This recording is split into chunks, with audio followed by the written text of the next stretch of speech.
Simon and Kathleen Eiserman have bought this unmodernised property in North Norwich that they are renovating to sell for a £7 profit. It's week 9 in their 12-week schedule, and they have just discovered that the house has chronic damp problems. We've had someone come and do a damp test, which we should have done ages ago, really. So it just goes to show.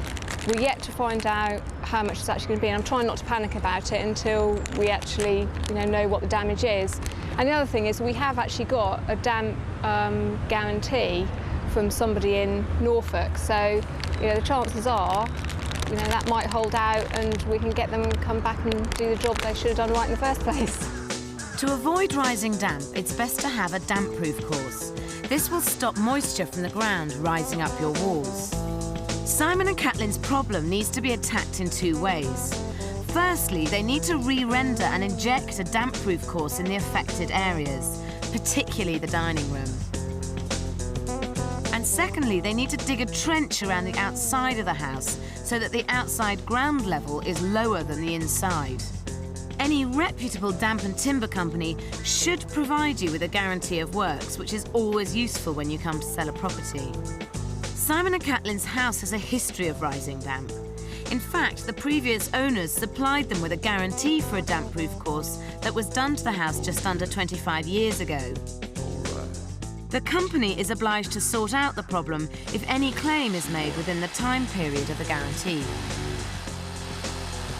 But as with any claim, it takes time to get sorted, and it takes Simon and Kathleen 3 weeks of wrangling to get the job done under the terms. So he's done the work that needs to be done, and I'm quite pleased because it saved me £1,500. That's it in a nutshell. It is now week 12, and the house should be on the market. It has become clear that Simon and Kathleen just can't keep on top of all the work. So, to be perfectly frank, the house is not going well, is it? Let's be honest. No. Like, you're incredibly behind. Yes. So, and would it be also fair, do you think, to say that you've done nothing? Yeah, we've done no physical work at all. I think it's got to a stage now where you have to be realistic, and to be honest, being realistic, you're not going to get anything done on that site yourselves. You have to get somebody else to finish the site for you, or you will own that house in 6 months' time, and it will be at the stage it is now.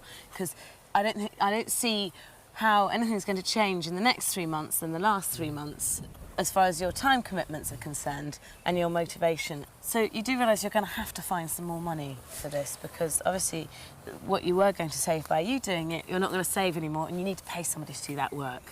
So have you thought about how you're going to get hold of more money? Yeah, I mean, that is worrying. I mean, we've got policies. In fact, I think we might cash in Simon's life insurance policy. That might be a good idea. Yeah.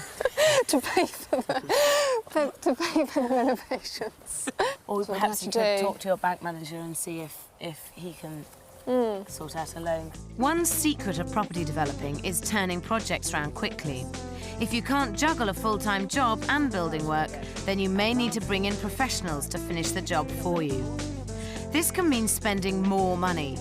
You need to decide if it's a case of throwing good money after bad or spending more to make more. Simon and Kathleen are optimistic that they can spend more and still make a healthy profit, so they decide to up their investment. With interest rates at their lowest in 30 years, the cheapest option to raise more money would be to remortgage the property and pay off the extra interest monthly.